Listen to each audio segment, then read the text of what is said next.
휴식 시간에 나왔는 질문부터 시작하겠습니다. 시간 개념.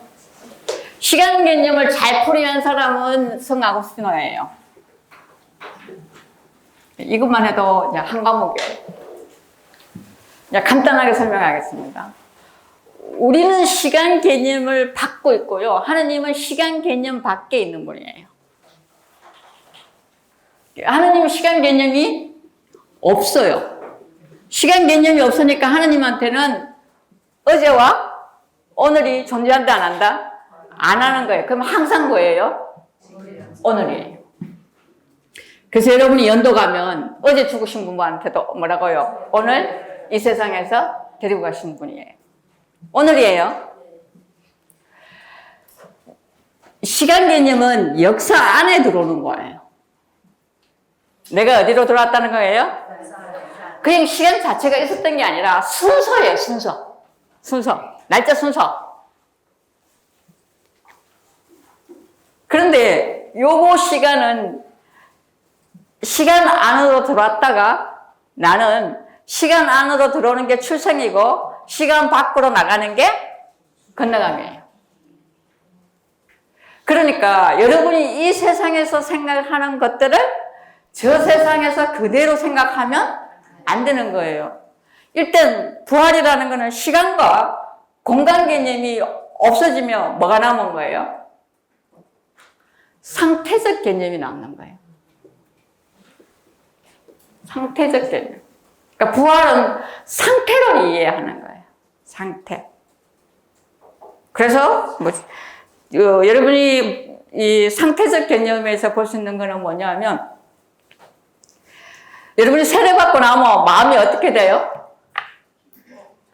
확 찬 기분. 뭔지는 모르겠는데 아무튼 뭔지는 모르겠는데 그날만큼 뭐라고요? 완전히 최대한 팽창의 상태가 땅에서 세례예요. 그걸 여러분이 어떻게 해서 그거는 상태적 개념에서 최고의 충만한 상태예요. 자, 아까 빛, 부활초, 오메가 이런 얘기 했죠, 그죠? 그 부활초에다가 알파요, 오메가를 쏘면서 그 다음에 뭐예요? 아까 축성된 그 불을 가져오는 거예요. 잘 들으세요. 내 스스로 라이터에서 켜는 게 아니고 아까 축성한 그 빛에서 뭐라고요?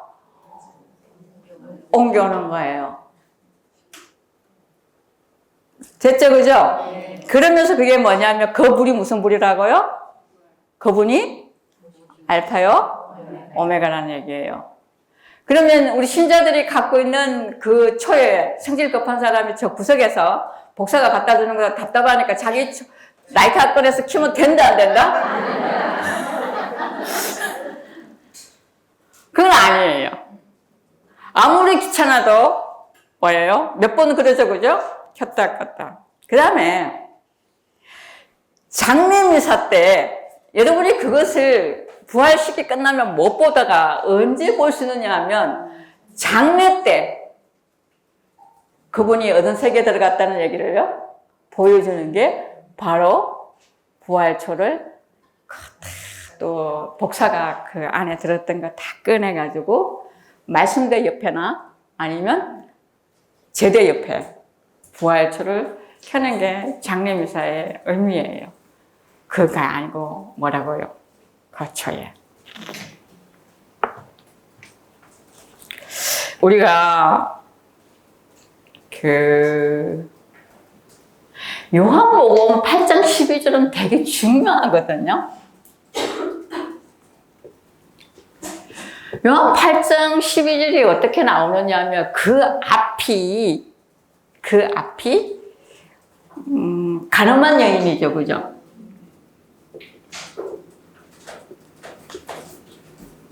가늠한 여인이 이 실제로 있었던 사건은 아니에요. 가늠한 여인은 모든 2000년 동안 성서학자들이 공통적으로 계속 연구하면서 이거는 실제로 있었던 사건은 아니라고 이렇게 봐요. 그거는 합의를 해요. 왜냐하면 그 구성이 그렇게 되어 있기 때문에. 가늠한 여인에서 궁극적으로 전해주고자 하는 거는 뭐냐면요. 이 여인이 빛을 만나지 못했다는 얘기를 하고 싶어 하는 거예요. 그럼 그 가늠한 여인을 중심으로 두고 있는 바리사이들이나 율사들은 뭐냐면 그들이 생각하는 빛이 율법이라고 생각한 거거든요. 그래서 그 사람들은 다 떠나요. 왜? 율법이라고 생각했기 때문에. 근데 그 여인은 뭐라고요? 율법이 아니라는 거라는 거죠. 그래서 누구를 만난 거야? 진짜 빛을 만난 거죠. 왜 빛이라고 부르냐면 8장 11절과 12절 우리나라는 이렇게 분리되어 있는데 분리되어 있지 않습니다. 이어지는 거예요. 8장 12절에서 그래서 바로 나오는 얘기가 뭐예요? 나는 세상의 빛이라고 얘기하는 거예요. 그리고 8장 마무리 부분에서 뭐예요? 진리가 너희를 자유롭게 하려는 거예요. 진리하고 뭐 얘기해요? 자유. 네, 자유 얘기 충분히 했죠. 첫째 시간.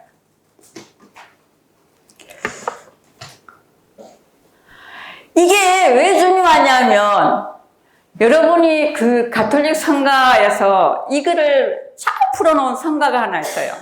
421장. 나는 세상의 빛입니다. 나는 2절은 나는 진리의 샘입니다. 나는 세상의 구원의 길입니다.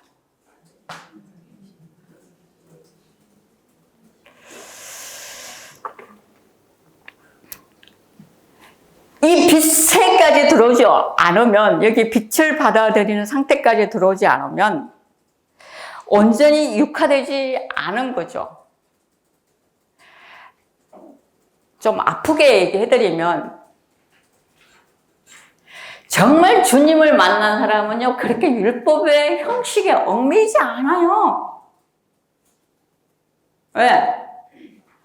그거 그냥 내가 어릴 때 넘어지지 않게 하기 위한 뭐라고요?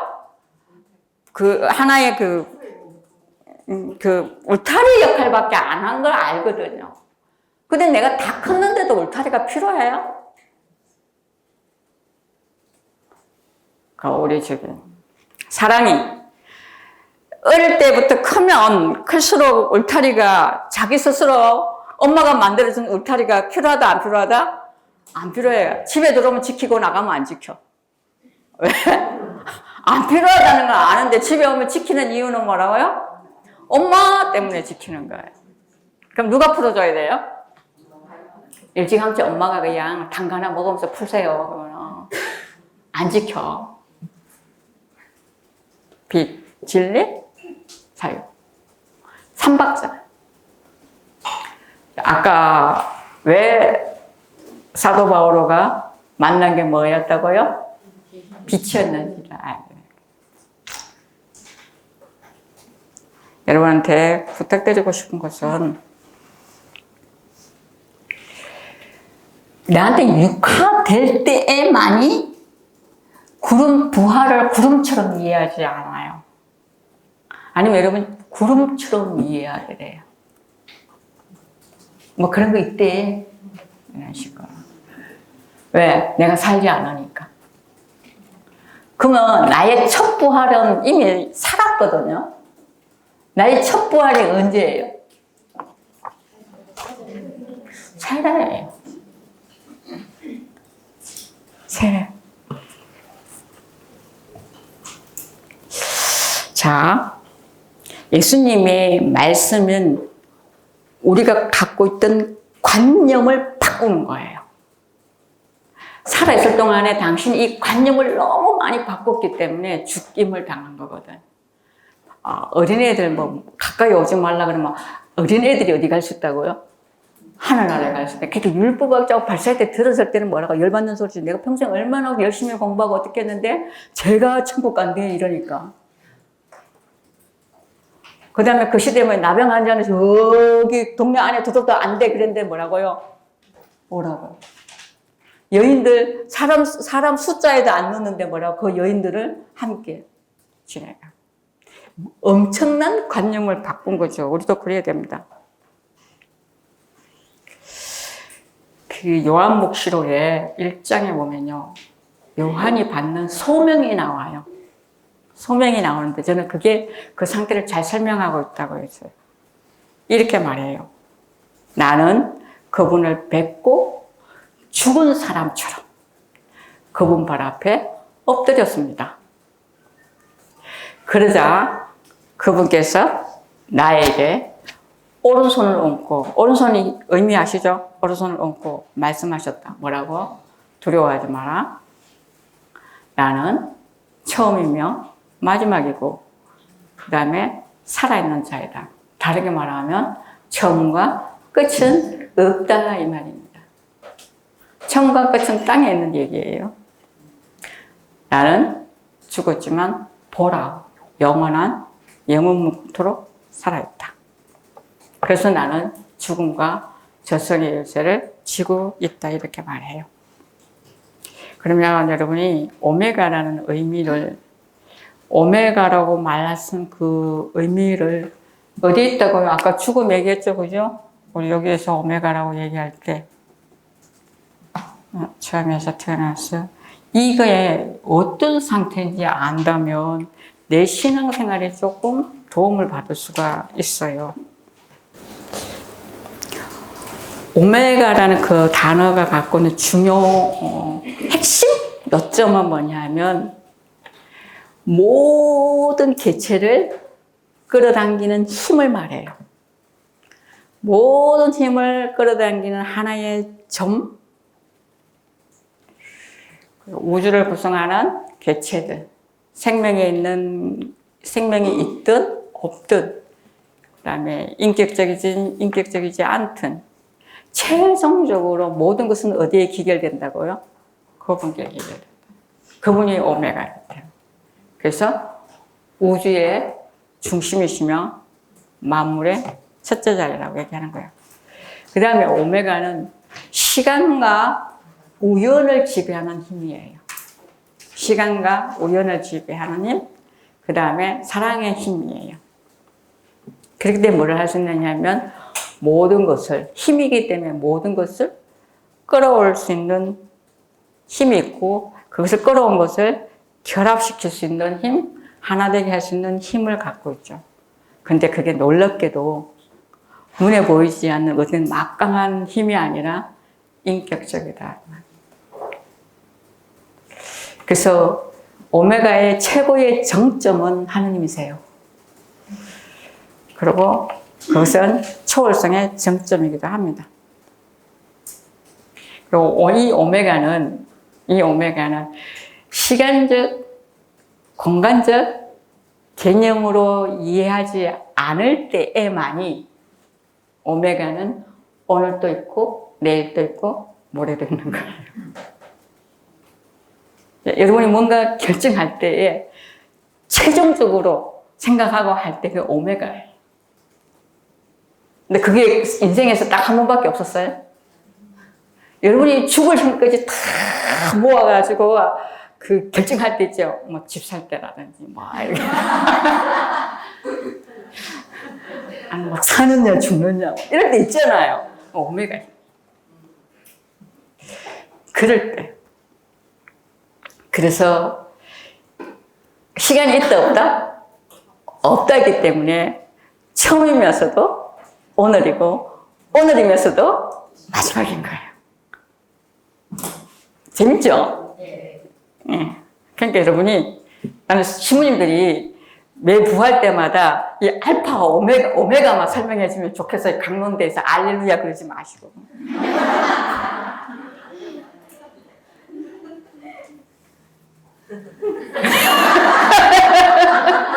신부님은 그런 건 아니고요.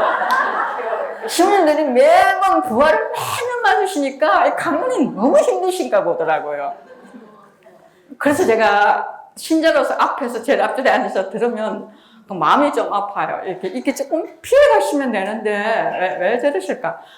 오늘 복음도 마찬가지예요. 묵은 포도주와 새 포도주. 묵은 포도주의 율법에 대해서 시간 설명해 놓으시고 새 포도주의 특징은 말씀을 안 하시고요. 그럼 답도 못한 거예요. 여러분, 묵은 포도주와 새 포도주의 차이점이 뭐예요? 이거 성경 속에서 이해하시면 돼요. 야곱은 2장 이해하지 못했다는 얘기야. 새 포도주는 뭐가 바뀐 거예요? 물이 포도주가 된 게 새 포도주예요. 새 포도주에는 뭐가 들었다는 얘기예요? 물이 있다는 얘기예요. 그래서 새 포도주하고 헛포도주하고 묶으면 안 된다는 얘기하는 거예요. 그러니까 여러분, 새 포도주예요? 헛포도주예요? 헌이 아니다. 묵은 포도주예요. 묵은 포도주 먹는 사람은 묵은 게 좋다. 그리고 새 포도주 안 먹는다. 왜? 자기 노력 들어가기 싫은 거예요. 노력이 자기 변화가 들어가기 싫은 거예요. 오늘 아침에 강론 들으면서 조금만 더 하시지. 조금만 더 하시지. 그랬어요. 뭐 넘어봐요. 그래서 오메가가 끝이라고 생각하지 마시고 그 넘어. 아까 뭐 초라고 썼죠, 그죠? 더 넘어. 그렇기 때문에 오메가는 현재와 미래를 만나는 지점이에요. 만나는 지점. 그래서 만나서 뭐가 돼요? 완성이 돼요. 그다음에 우리 신자들이 이것도 갖고 있는 개념만 갖고 있는 어려움인데, 내가 막 덕을 열심히 해가지고 그 완전한 단계에 들어간다. 그런 꿈 꾸지 마세요. 그런 사람하고 옆에 살면 너무 힘들어요. 너무 힘들어서요. 내가 그 방향을 보고, 오메가의 그 방향을 보고, 그러면 뭐가 들어오는 거예요? 그 오메가 인격적이라고 그랬죠, 그죠? 그 인격적인 부분이 뭐라고 내 안에 들어오면서 완전해지는 거예요. 그러면 들어왔으니까 완전해야 돼. 나는 아무것도 안 해도 돼. 그러면 안 되지. 그분이 들어옴으로 인해서 이제 나는 뭐라고요?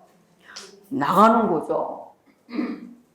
그래서 여러분이 성경에서 숫자 6은요, 인간적인 숫자고요. 7은 그분이 오심을 해서 충만이고요. 8은 세례예요. 8가. 그래서 여러분이 유럽에 가서 성전 가면, 주교자 성당 가면 제일 뒤에 뭐 있냐면 세례대가 있어요. 해보세요. 각이 몇 개인 거. 8각이에요. 출발! 이거예요. 충만 상태에서 눌러 앉는 게 아니고 뭐라고요? 나가라 이겁니다. 왜? 누구랑? 그 오메가랑. 그럼 내가 이제 오메가를 받았으니까 나 죽었다, 안 죽었다? 그걸 사도 바오로가 뭐라고 얘기하냐면, 나는 죽었지만 내 안에 있는 그분이 뭐라고요? 나날이 나를 뭐라고요? 새롭게 합니다. 그 뜻입니다. 근데 내가 안 죽으니까, 오메가는 항상 정이 있으니까, 시큰 싸고 집에 가서 후회하죠. 나쁘다는 얘기는 아닙니다.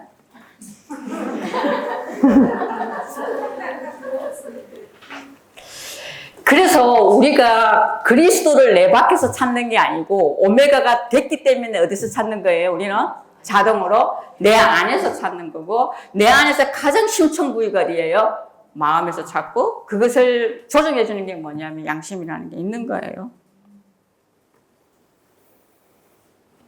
여러분이 부활 성령 밤에 여러분이 세례식을 갱신하는 이유가, 매년 세례식을 갱신하는 이유가 여기에 있는 거예요. 기억하라는 겁니다. 그러니까 그렇게 살자는 얘기예요. 그래서 여러분이 초 들고 갱신했잖아요. 또 그 순간에 그 잠깐 뭐 몇 금 물을 걸 또 촛불 다 켜가지고 들고 나누게 하죠, 그죠? 그 촛불에 초가 똑같은 초여야 되는 건 아니에요. 요즘 성당 가면 똑같은 초를 입고 있어 살해. 무슨 논리인지 모르겠어요.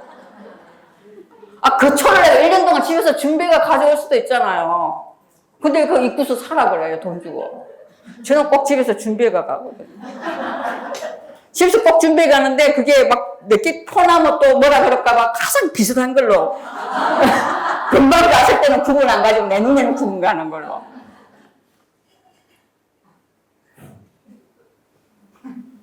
이게 생명인 거예요. 습관화된, 관습화된 신앙은 생명이 춤추지 않아요. 생명이 넘치지도 않아요. 안 넘치는데 당연히 점거도 안 되는 거예요. 왜 서로? 몰라.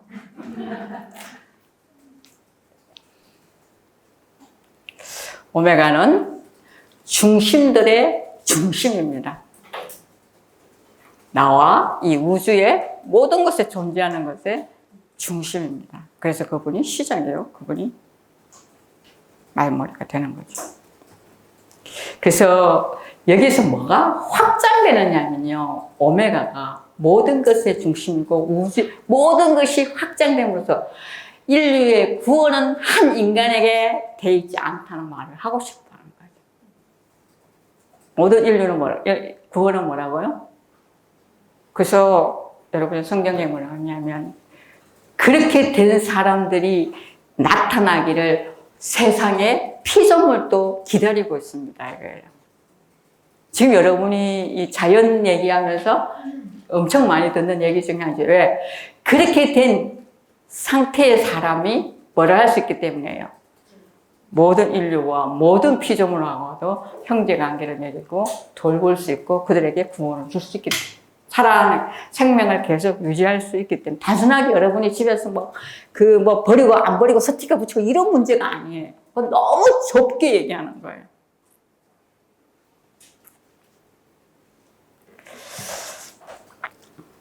그분은 인간의 구원, 단순한 영혼만이 아니라 인류와 우주 전체의 구원이고요. 이게 우리 교회의 고유한 본질입니다. 본질에 속하는 거예요. 만약에 개인적 구원, 여러분, 요즘 우리나라에서 막 맨날 떠드는 사람들 있잖아요. 그 사람들이 믿는 그 구원이 이 구원인 줄 아세요? 아니에요. 그러니까 첫 마디가 뭐라고요? 니 여기 안 들어오면 니 죽었어. 구원 못 받아. 이렇게 얘기하는 거예요. 그러니까 나는 그 말 듣고 뭐라고? 니는 아니야. 이렇게. 멋잖아요. 구원 자체가 인류의 구원이고 모든 피조물의 구원인데 그 사람 뭐라고 얘기한다고요? 니는 안 돼. 왜? 여기 없기 때문에. 니도 안 돼. 왜? 니가 됐으면 그 소리 안 할 거니까.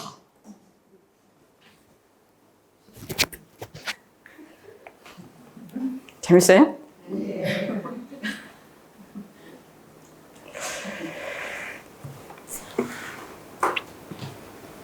그렇게 해주는 이유가 그분의 구원은 우리에게 단순하게 육적인 구원이 아니라 우리에게 새로운 생명에서 초자연적인 영역의 힘으로까지 이끌기 때문에 되죠. 그래서 그게 우리의 희망이 되는 거죠. 그리고 우리는 철이 자석을 따라가듯이 따라가는 거예요. 그래서 이 교회라는 것은 바로 그런 초사랑, 우리가 말하는 그런 사랑이 아니라 좀 더 뛰어넘는 사랑을 만드는, 나누는 원천이죠. 그래서 친화력을 얘기하는 거고 친교를 말하는 거예요. 하느님은 모든 사람에게, 그를 받아들이는 모든 사람에게 들어가시고 침투하시고 그 다음에 그 사람을 통해서 자신을 드러내신다는 거 아니었으면 좋겠어요. 내 같은 사람에게도 아니 네 같은 사람이니까 예요. 돈 많은 사람 안 갈 수 있어요. 왜? 돈으로 계속 자선을 하면서 구원 받을 수 있으니까요. 난 돈 없어요. 그러니까 와야 돼. 왜? 돈으로 계속 자선을 못 베푸니까. 이해되셨어요? 나 아파. 건강한 사람 자기가 막 노력해서 만나면 돼. 나는 아파서 뭐라고요? 못 나가. 그러니까 그분이 뭐라고요? 아야. 여러분이 막 힘 좋은 사람으로 살고 싶어요? 힘 없는 사람으로 살고 싶어요? 그러니까 싸우지 마. 누구 좋아하라고? 제일 큰 손해는 뭐라고요? 제가 이번에 무슨 일이 있는데 그 사람한테 선의를 베풀었어요.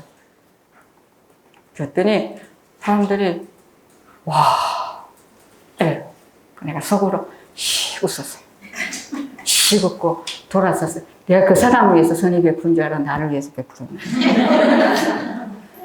그랬더니 어떤 분이 듣고 왜요? 이래요.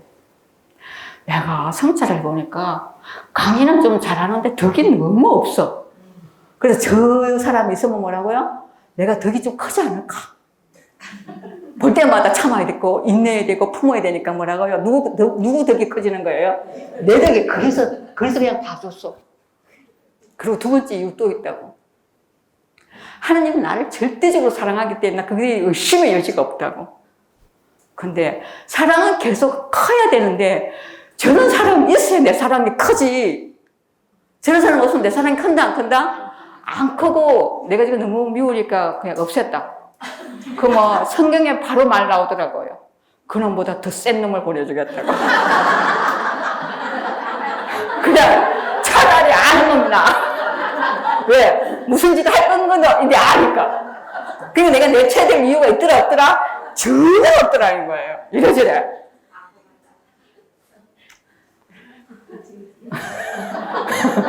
우리 다 살아가면서 이 문제 때문에 힘들어 하거든요.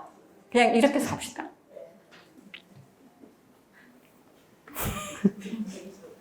그리고 내가 서러우면 어떡하냐. 그럼 말해요, 말.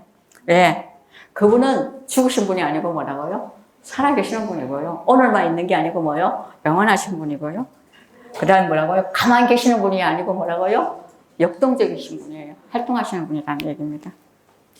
그래서 말하면 돼요. 성요한 바오로 2세는 아무리 세상 안에서 이렇게 해석해드리면 돼요. 아무리 세상 안에서 연약하고 보잘것없고 힘 없어도 그 안에 그 사람이 선하고 아름다운 생명, 빛이신 생명이죠. 생명을 갖고 있다면 해체와 불리죠. 해체와 죽음에 압도되지 않는다. 오히려 그 약함을 안고 뭐라고요? 완성과 충만을 향해 걸어가는 희망의 삶이다. 확신의 삶이다. 이렇게 말해요. 제가 아까 얘기했더니. 그래서 여러분이 무슨 일이 있을 때 그 작은 것에서 막 얘기하지 마세요. 여러분이 그럴 때 막 그런 상황이 올 때 뭐를 해야 되느냐 하면요. 방법은 딱 하나예요. 답을 찾지 마세요. 그런 사람들이 그런 경무에 처했을 때 저한테 전화해가 답을 물어요. 어떻게 해야 돼요? 답을 물어요. 내가 이렇게 손해봐야 돼요? 아니면 한바탕 해야 돼요?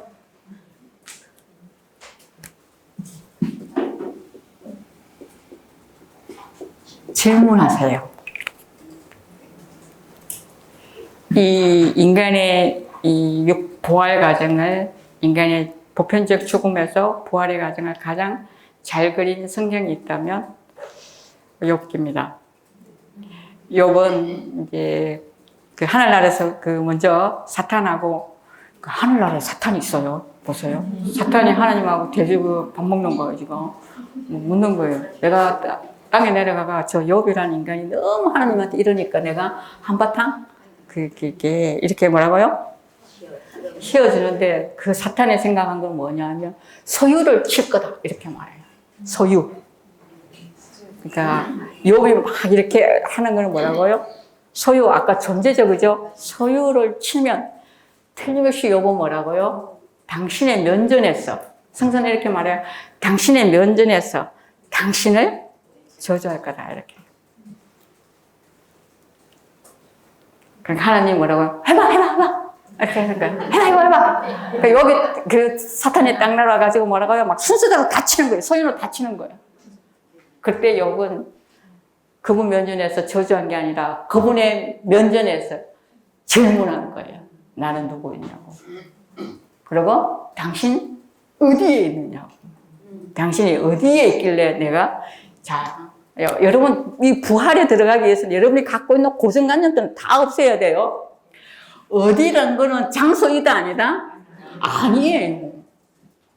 어디는 장소가 아니에요. 이게 어디가 장소가 아니라고 밝혀주신 분이 요한복음 1장에서 예수님이 요한의 제자들한테 한 얘기예요. 요한의 제자들은 어디가 어디였어요? 장소였거든요. 그런데 예수님은 뭐라고요? 아니라고. 너의 상태를 말해요. 우리 엄마들이 가끔 자녀들이 너무너무 허튼 짓 하면 네 어디에 있느냐고 묻죠. 안 들어봐서 저는 어릴 때 여러 번 들었어요. 어디에 있는 거야? 내가 야 앞에 있는데 내가 뭐라고요? 어디에 있느냐고.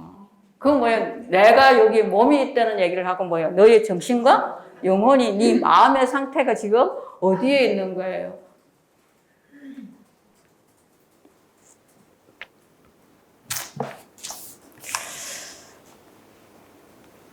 하나님의 창조 행위는요, 부드러운 진흙으로 빚어져서 그 빚는 행위 자체가 창조 행위라고는, 창조의 완성이라고 볼 수는 없습니다. 그게 뭐예요? 뭐를 넣은 거예요? 당신의 생기 있게 만드는 영을 넣은 거죠. 그래, 그 영을 넣어가 그들을 살게 하는데 그 영이 불입니다. 불. 불이에요. 자, 오늘 묵상거리의 빛, 그 다음 뭐예요? 불. 우리는 살아있는 사람이 아니고 살아내는 사람입니다. 살아있는 사람이 아니고 뭐라고요? 살아내는 사람입니다. 이건 존재적인 거예요. 살아내는 사람이에요. 역동적이죠. 다르게 우리가 운명이라는 거, 우리 팔자라는 건 뭐냐면 이렇게 몇 년, 몇 월, 며칠 날 무슨 일이 있어야 된다는 게 아니고 내 운명은 살아내야 하는 운명을 갖고 오는 거죠. 그 살아내는 것을 주변에 보여주는 거죠. 그 보여주는 게 증거하는 거예요. 전자가 존재론적이자면 후자는 관계적인 거고요. 의미입니다. 그래서 그 어떤 사람의 삶도 마주 그 사람의 역사가 마무리될 때는 의미가 있는 거고 귀한 거고 고귀한 거고 존귀한 거예요. 나중에 이런 생각은 하지 마세요. 그래서 우리 삶은 막 능동적이라고 해서 막 능동적인 게 아니고요. 능동적 수동성입니다. 능동적 수동성 뭐라고 해야 돼? 능동적 의존성이에요. 누구한테 의존하고 있기 때문에? 오메가에게 의존하고 있기 때문에. 근데 수동적으로 그냥 받아들이는 게 아니고 뭐라고 능동적으로 한다는 얘기예요. 그 이유가 처음 강의로 돌아갑니다. 그 이유는 내 바탕은 자연적이지만 그게 뭐가 들어있기 때문에 초자연적인 영역이 있기 때문이죠. 그래서 그분과 접촉하기를 원하고 그분의 손길을 늘 그리워하고 또 이게 대단한 게 이게 생명이기 때문에요. 생명이 죽어 있지 않아요. 생명이기 때문에 한 번 먹고 절대로 만족하지 못한다는 얘기입니다. 그래서 끊임없이 뭐라고요? 끊임없이 추구한다는 거예요.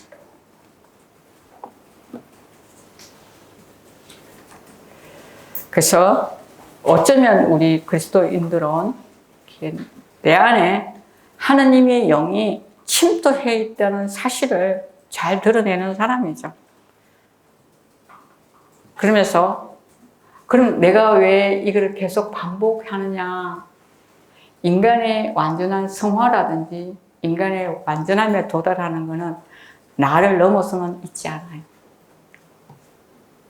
나를 넘어서는 있지 않아요. 나를 통과하지 않고는 있을 수가 없어요. 그래서 겪어내야 하는 거죠. 이왕 겪어낼 거 어차피 겪어내 죽기 전까지는. 왜? 전체 계획표는 여러분이 전체 계획표 다 갖고 있다. 그거 다 헛거야. 그거는 정말 아이들이 자기 방에서 내일 시간표 만드는 거랑 똑같아. 내일 시간표 오전 9시부터 12시까지 공부, 본중심이야. 저는 어떻게 9시에서 12시까지 내일 공부할 수 있어요? 그죠? 저식 먹고 뭐라고요? 학원 가서 또 막 이렇게. 그거 헛고요. 자기가 그렇게 하고 있다고. 내 아이가 내 방에서, 여러분이 아이들 방학 들어가지고 첫날 그거 만들면 속으로 뭐라 그러세요? 그렇게 얘기만 해봐라 그래요. 왜 안 할 거냐? 우리 똑같아요.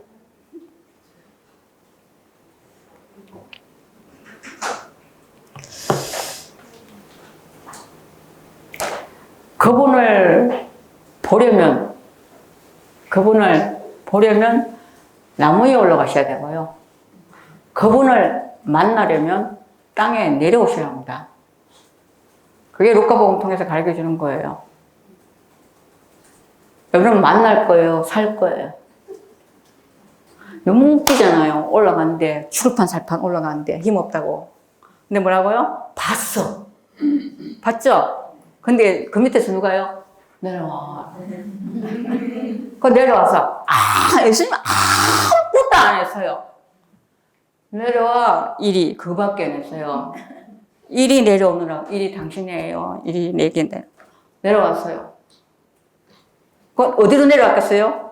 앞에 뭐 했다고요? 일이라고 했던.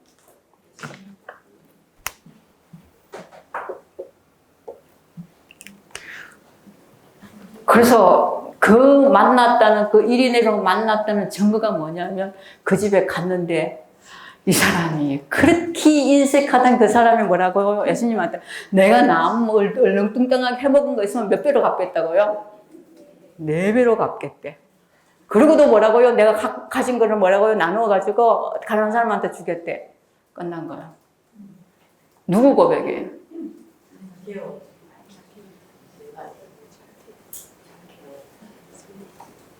만나고 싶어요? 살고 싶어요? 보고 싶어요? 같이 살고 싶어요? 20세기의 4대 신학자 중에 한 분인 가르디니는 영혼에 대해서 생각하는 사람은 계속 더를 생각하는 사람들이 아니다. 여기에서 더가 아니다. 질적인 다름이고 자유이며 제약받지 않는 절대성이다. 그래서 영혼성은 단순히 목숨의 문제가 아니라 인격의 문제다. 그리고 그 영혼성은 그저 단순하게 더 인격적으로 만드는 게 아니라 절대적인 의미에서 인격을 충만하게 하는 거다. 이렇게 표현해요.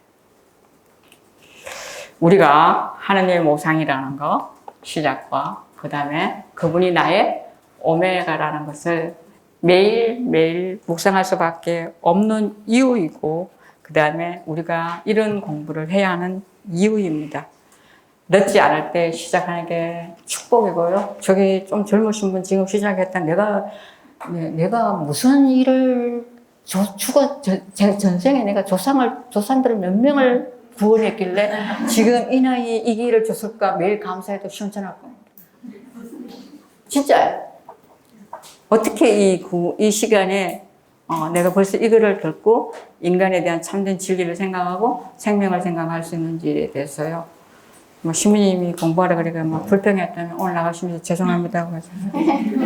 왜? 맞춰도 될까요?